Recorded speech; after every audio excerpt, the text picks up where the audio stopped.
What's going on, guys? Welcome back to the prepping channel. My name is Ezra. Today we're going over long-term food storage. We're gonna go over what buckets you should use, whether they have to be food grade buckets or regular buckets you can find at your box stores, what kind of lids to use, what kind of lids not to use. We're going over Mylar bags, what thickness you want to use, which ones work, which ones don't. Also, oxygen absorbers. That's one of the biggest things. What kind of oxygen absorbers work, which ones are proven, tested, which ones I like, and which ones might be good for you. Stay tuned. All right, guys, so some of the items that you'll need to make the job a lot smoother is some type of mixing bowl or small bowl, a cup, Pyrex cup, or any cup for that matter, so long as they're clean. What you're gonna use this for is to scoop out some of your food to put inside your Mylar bag that's inside your bucket just to start off. And what that'll do is it'll put some weight down at the bottom so that way when you start pouring from the large bag, it doesn't buckle that Mylar bag in. It's nice and open, right? Next, you're gonna need a mason jar that has a good sealable lid. This is used to stow away any extra oxygen absorbers that you have, right? So they don't lose their effectiveness. Also, lastly, you'll need a flat iron of some sort. They do sell Mylar bag sealers, but they're a lot more expensive. I've found that these are a lot cheaper. These are anywhere between 10 or 15 bucks. You can get them at Walmart or at a beauty store. All right. All right, let's talk buckets. When it comes to long-term food storage, it really doesn't matter the container that you use. You can use food grade, you can use a regular bucket like I have here, or you can use even clear container or bins. The reason for it is because you're using that Mylar bag. That Mylar bag doesn't allow light to penetrate in. However, when it comes to short term, you want to use food grade buckets. And because it's just like the Mylar bag, the food grade buckets, the reason why they're more expensive is because they're a lot thicker. They don't allow that light to penetrate in.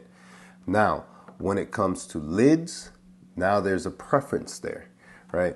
What I prefer are what's called gamma lids. And these lids come in two pieces. They come with the center piece here with the threads on it. It has the gasket going around it. And they come with the outer piece, which is the rim that actually clips to the bucket itself. And what this allows is, what I'll do is periodically, once a week, sometimes twice a week, sometimes 2 to 3 to 4 times a month, I'll open these up, and it makes it easy because you just twist it off, open it, check the contents, make sure that the oxygen absorbers are actually doing their job. They're still nice and sealed in there. There's no puncture holes in your Mylar bag. And then I seal it, thread it right back on, and now it's sealed, right? These gamma lids, they're a little bit more expensive. They're anywhere between $8 to $10 a piece. However, that makes the job a lot easier. Now, on the contrary, these lids, I have used them in the past, and the reason why I have gone to the gamma lids is just like the gamma lids, these do have a gasket inside there that'll allow the seal. However, if you can see here on the rim, this one comes in one piece, and when you lock it in, this seal right here locks this lid to the actual bucket. So now, in order to check the contents weekly or bi-weekly, whenever you do, you have to actually cut this seal like so and rip this all off in order to open the bucket. Now, as you can see here, there's small little holes here that go around all the entire bucket. What that allows you to do is to actually, once you pull this seal off, you can actually peel it back.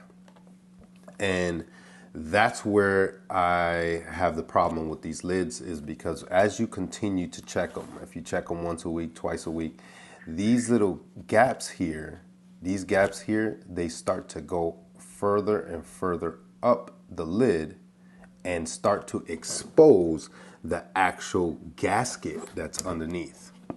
And the problem comes in when those gaskets are not exposed. The lid is not actually doing its job in sealing the actual, whether it be insects, bugs, whatever have you, dust. It's not doing its actual job. So that's the reason why I go with these Gamma lids. Now these lids here, they're fairly inexpensive. They're around $2 to $3. So these Gamma lids are 2 to 3 times as much as them. But when it comes to prepping, as you guys know, you get what you pay for. So when it comes to oxygen absorbers, there are many brands out there. The one brand that I kind of lean towards is the Wallaby brand. And the reason for it is because time and time again, after doing over 100 buckets, I've noticed that they're true to what they say. So if it says a 500 cc, a 2000 cc, it's actually accurate. Now, other brands I do use, they're kind of the generic brands that you can find on Amazon. I have used it and they have come out effective. However, every so often you'll get that one that just didn't work. So that's the importance of whenever you wrap everything up, you have your food inside your Mylar bags, you have your oxygen absorbers in there, you've sealed it, you got it in your bucket. It's important to leave that bucket out for at least 24 hours. Meaning when I say out, I mean out of your food storage area so you know which buckets are new. So that way you can check after 24 hours and open that bucket up and make sure that the oxygen absorber has actually done its job and sucked all the oxygen out of that bag, making it and leaving it vacuum sealed effect, right? So when it comes to Mylar bags, I really use what's cheapest. Just so long as they're 5 mil thick and up. For example, I have 5 mil here. I think I have some 7 mils. And that's just the thickness. And that allows for less light to penetrate in there, right? Also, it prevents rips and tears. Now, I'm not saying that it won't rip or tear. Sometimes when you do pastas and things like that that have sharp edges, they can penetrate these bags. But the higher mil, the better. Now, note that the higher mil, the more expensive it's going to be, right? It's more material. So, like I mentioned, I go with whatever's cheapest. These are some generic brand ones. These are the 5-gallon bucket ones. I also have some 1 gallons, 2 gallons, depending on what I'm storing, right? And what I'll do is I'll link in the description all the items here that I'm using. Another thing that I do like about the Wallaby ones is they come individually wrapped. The higher ones you go up, like say for example the 1000 cc's, the 2000s, the 3000 cc's, the 2500 cc's, those come individually wrapped. So that kind of helps out if you only need to put 1 or 2 inside of one of the Mylar bags. You don't have to have a 10-pack like something like this, tear it open, and now all your oxygen absorbers are exposed and they start doing their job. But if you can only afford these, that's where this comes into play. Now, those extra ones you want to pour inside your mason jar and seal it off. A quick tip that I learned along the way is on the top, make sure you label your mason jars. You may have 3 or 4 mason jars. These in here I know are 500 cc's, so I know I'll label it 500 cc's. So on and so forth. These right here are 3000 cc's. Make sure to, once you open it, you have a mason jar that reflects that 3000 cc. So you're not mixing them up and not knowing what is what. And the reason why I say that is because on the actual absorber itself, it does not say the size that it's the size that it is. So it's important to label them. Speaking on labels, Wallaby also includes your labels as well, and that's important. So once when you're completely done on that bucket, you'll throw that label, you'll throw the date, what's in it, the time if you like to, whatever information that you're needing to put on there. They actually send those out with the oxygen absorbers as well. That's the great thing about this brand. That's what I like about this brand. But there are other brands out there that do the same thing. All right, guys, so now that you have the bulk of the information, which buckets to use, what kind of lids you want to use, Mylar bag, oxygen absorbers, the tools that's gonna make this smooth process, right? We're gonna go ahead and get into it. I'm gonna show you exactly how to put it all together and make it work. Right now I have the Mylar bag, I have the 5-gallon bucket, and I have some beans here, some pasta, some rice. I'm gonna go ahead and do 3 different type of buckets so that way you can see it. And then I'm gonna show you which website I use, because we have to know what kind of oxygen absorber or what size to use for rice, for beans, and for pasta, right? So I start off by opening the bag, placing it inside the bucket, and kind of forming it around the bucket down at the bottom, because it's gonna be all wrinkled up.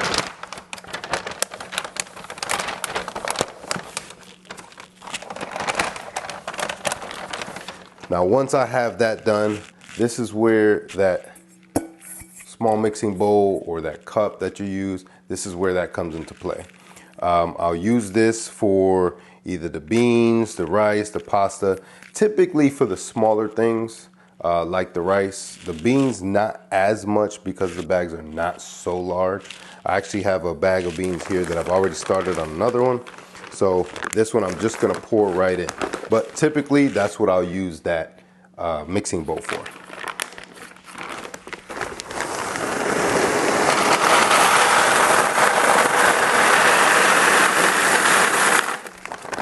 All right, so now that you have your food, your rice, your beans, your pasta, or whatever you're storing inside your 5-gallon buckets, inside the Mylar bags, one thing to take into account is make sure that you leave room about 2 inches above the lid of the bucket.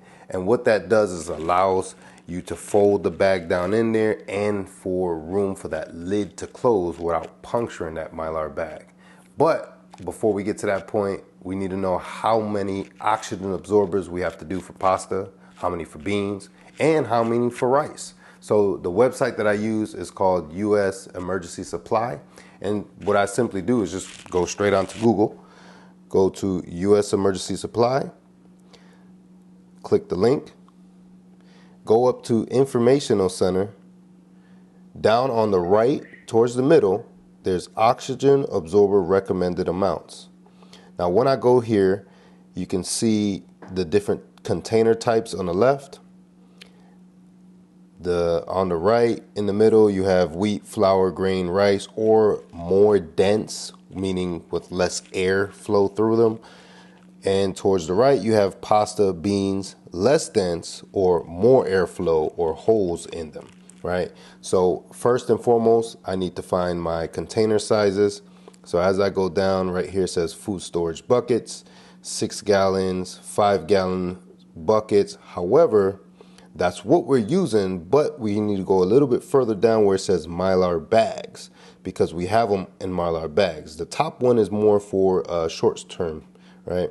So when you go down to Mylar bags, you go down to the 5-gallon bucket section of it, which is the first one right there. Now, starting off with the rice, we know that the rice is the first one. I have 2000 cc oxygen absorbers, so it says that I just need 1. Now, for the beans and the pasta, which is the right column, it says I need 2 per bucket. So that's what I would use. All right, guys, so now that we know the recommended amount of oxygen absorbers that we need for each food, whether it be for the rice, the beans, the pasta. I know that the rice needed 2000 cc's, the beans needed a total of 4000 cc's, and the pasta as well. So since I have the 2000 cc's, I'll put 2 in those, 1 in the rice. Now, before you do that, before you just open your oxygen absorbers and throw them in there, remember, the second you open this, it's going to start absorbing oxygen. So you want to put it in the actual container or the bag right away. But like I said, before you do that, you want to go ahead and seal your bag all the way up to you have about 2 inches, just enough to throw that right up in there and then seal it shut. Push whatever air out first, seal it shut. And what we do is we'll use this flat iron that I mentioned earlier. So you want to make sure that it's nice and hot. And what you'll do is you'll take the last or the top inch or so and just seal it. That heat right there will melt both sides together, and it'll literally seal just like you find bags at the store. So you'll seal that top. Be sure not to leave it on there too long because it will melt that bag. It'll start to stick to the actual iron.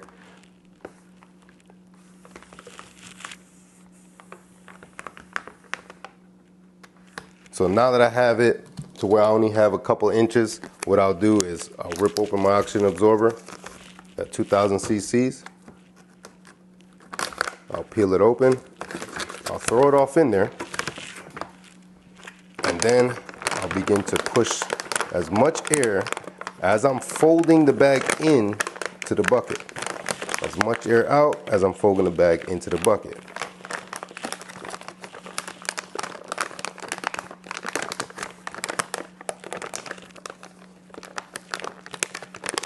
Don't worry about if you don't get all the air out. Remember, that's the job of the oxygen absorber.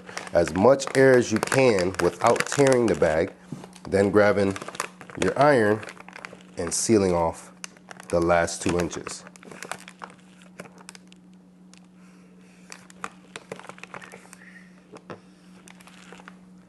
Once you have it sealed, you go ahead and push it down. You'll throw whatever lid that you prefer, whether it be the gamma lids or the regular lids, you'll throw it on top of there. And then you'll go on to label it. You'll put long grain white rice, the date, any other information that you need, whether this is bucket number 1, number 5, so that you know which one to go in first, however you want to categorize it, whether you color code it. There's numerous ways to do it.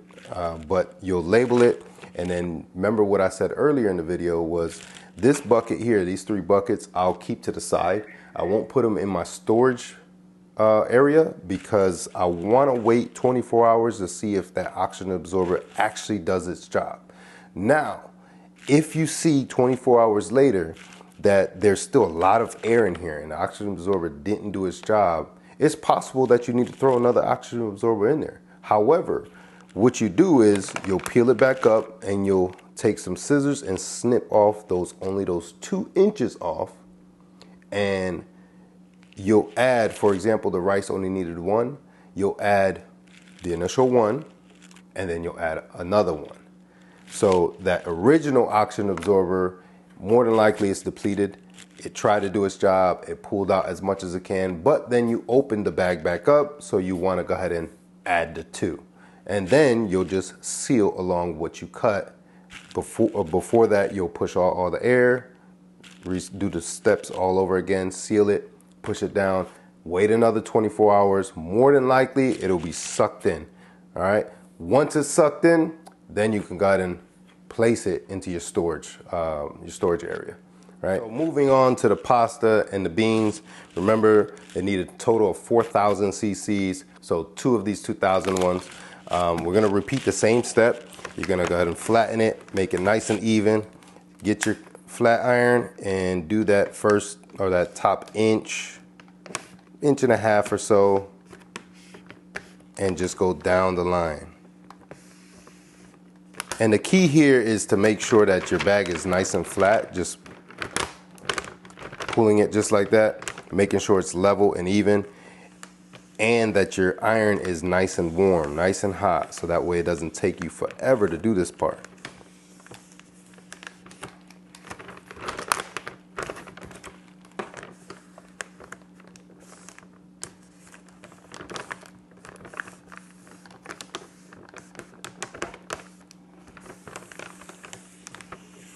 Now, once you get to the point where you have that 2 inches, once again, you're going to throw your oxygen absorbers in there. And remember, on this one, you're going to need 2. So you're going to throw the 1 in there.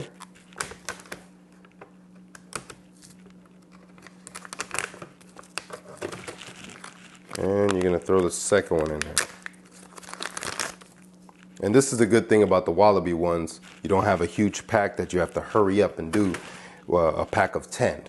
So you have them individually wrapped. That's another reason why I lean towards that brand. But getting back to this, you'll push out all the air like I did with the rice. Flatten it, push as much air out as possible. And then seal that last 2 inches.